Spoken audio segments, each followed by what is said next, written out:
Christmas cake எப்படி செய்யலாம் பார்க்கலாங்களா? ஒரு மிக்ஸி ஜாரில் 2 வாழைப்பழம் சேர்த்துருக்கேங்க. 3/4 கப் அளவுக்கு சர்க்கரை, 1/4 கப் அளவுக்கு எண்ணெய், 2 முட்டை பல்ஸ் மோடில் அரைச்சிட்டு வந்துடலாங்க.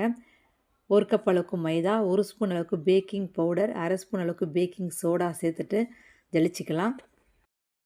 அரைச்சி வச்சதை மாவோடு சேர்த்து நல்லா கலந்து விட்டுக்கலாங்க. ஒரு 1/4 கப் அளவுக்கு பால் மட்டும் கொஞ்சம் கொஞ்சமாக சேர்த்து நல்லா கலந்துக்கலாங்க. இப்போ குக்கர் வந்து எடுத்துக்கோங்க. அது உள்ளே ஸ்டாண்டு போட்டுக்கலாம். ஒரு 10 நிமிஷம் மீடியம் ஃப்ளேமில் இருக்கட்டும்ங்க. நல்லா கலந்து வச்சாச்சு. எந்த பாத்திரத்தில் கேக் செய்ய போகிறீங்களோ அந்த பாத்திரத்தில் 1 ஸ்பூன் அளவுக்கு ஆயில் சேர்த்து நல்லா அப்ளை பண்ணிடலாங்க. கொஞ்சமாக வந்து மைதா மாவும் சேர்த்து ஃபுல்லாக வந்து அப்ளை பண்ணிக்கலாம். இப்போ கலந்து வச்சு அந்த பேட்டரியை நம்ம சேர்த்துக்கலாங்க. அவ்வளோதாங்க. இப்போ கொஞ்சமாக டேப் பண்ணிவிட்டு குக்கரில் வச்சிடலாங்க. டெக்கரேஷனுக்கு முந்திரி சேர்த்துருக்கேங்க. நீங்கள் பாதாம், பிஸ்தா, உலர்ந்த திராட்சை இது வேணாலும் சேர்த்துக்கலாங்க.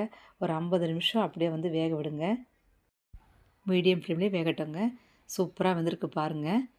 ரொம்பவே சூப்பராக இருக்குங்க. கொஞ்சமாக வந்து கத்தி எடுத்து கீறி விட்டுக்கலாம் ஓரங்களில்.